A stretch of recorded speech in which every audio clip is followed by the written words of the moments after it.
Hello, friends, and welcome. So this is going to be a short little ditty. You need a ball.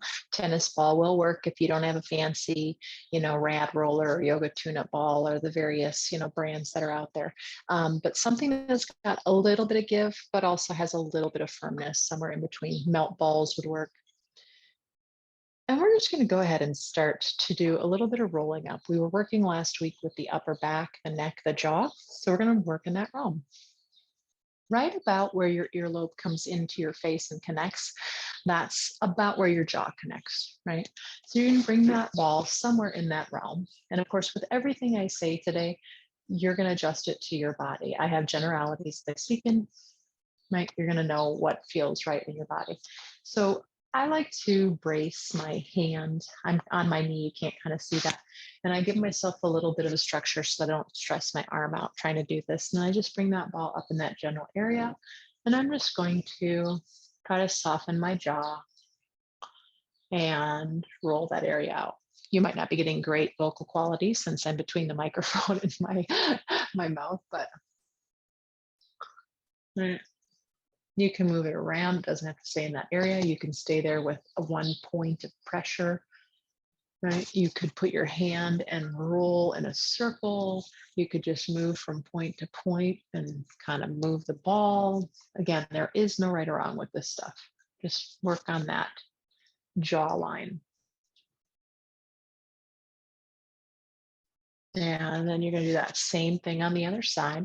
So again, you don't necessarily have to, you can just be free form, but I find that I take tension in my upper traps. So I just tend to brace somehow against a, table, etc. And again, start in that general area, but then work around in that area and you'll find where the sensitivities are, right? The tenderness, and work tenderly with those areas. There is no particular technique that is the best, just the one that helps you find freedom in your jaw.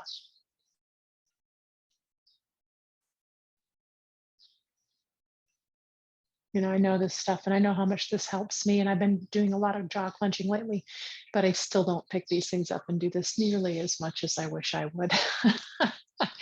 Now you're going to go ahead and we're going to come down on the neck, right? So just coming from behind the ear-ish. And this one, I'm going to be a little more freeform, right? You could support if you wanted to, or be on a table. I sometimes will do that too. And I'm just going to move through that side neck area. Doesn't matter which side. There are a couple ways to work in this realm. And I guess you could have done this on the jaw too, but you can, keep your head in one position-ish and then just kind of move the ball around and massage the area that way. And that's lovely. If you ever find a tender spot, another method that's pretty good is to leave the ball with a little bit of pressure and then move your head, or you could even move, think of moving the neck and just play with movement a little bit as you find that tender spot. Then you can roll around a little bit more towards the back side of the neck.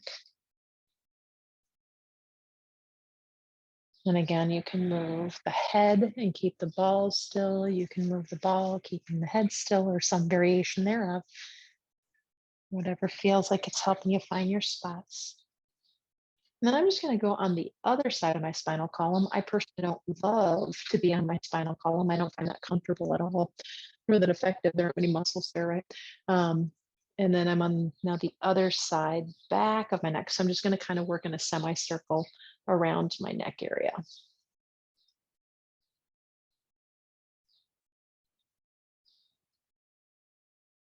And then come over to the side, other side of the neck, right? And you can start moving down, right? The sternocleidomastoid, you can see down here pretty good right here. It comes from up here and it comes all the way down into, right, that clavicle region. So you can even find bits and pieces of that, or might find a little freedom if you roll through that clavicle area a little bit.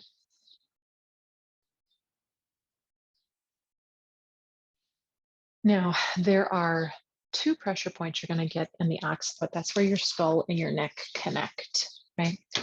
So right up here, Bring the ball in on either side, the right or the left. Just know which one you did. And then I'm going to hold the ball in, trying to figure out how to sit so you can see a little better, right? In with a little bit of pressure in my hand. And then I'm going to go ahead and I'm going to let my chin lift a little and drop a little into my chest. And then I'm just going to keep the ball in. And you can do some of this work against the floor and various things, but I'm just trying to do one that you could even possibly do like at your desk or something. You don't have to like get out, get a mat, lay down, all this stuff. Come into the other side, right where your skull and your neck connect. You know, be careful of hair. Hair can sometimes get a little caught in these balls.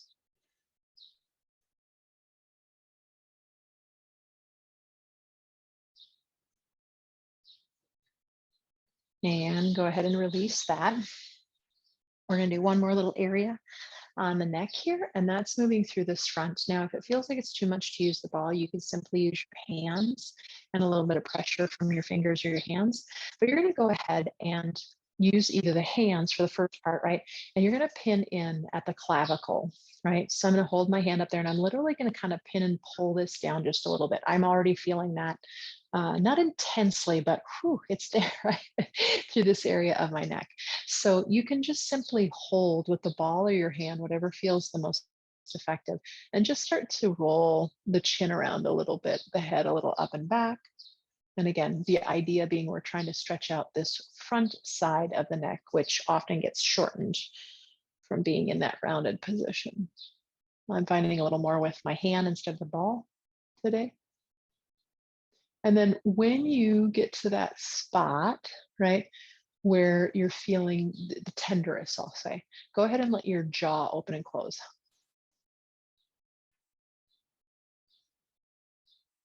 One more time. And go ahead and release that. Sternum, cleido, clavicle, mastoid, right? That's that bottom jaw. So that's that muscle. Either with the ball or with your hands on the other clavicle, just kind of pin that skin, and you can even do just a gentle pull down of that musculature. And then again, that just, you're holding that steady and you're letting your head kind of move around. You can think of it as the chin circling or the back of the head reaching up and back. And again, you can play with it. Where do you feel the most? In a way that your body's going to open to, not in a way that your body needs to protect itself and seizes up, right? When you find your tender spot, go ahead and move in and out with your jaw.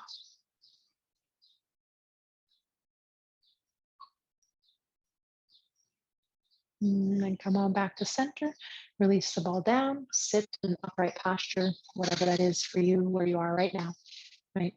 Meet the posture where you're at. Close the eyes and just notice any sensation you have throughout your jaw, the neck. But of course, we know this travels beyond those areas. So you might notice a difference in the fascia on the scalp or the shoulders, etc. The upper back. Bring those palms together. Inhale. Exhale, bowing the head in. Namaste, friends. Be well.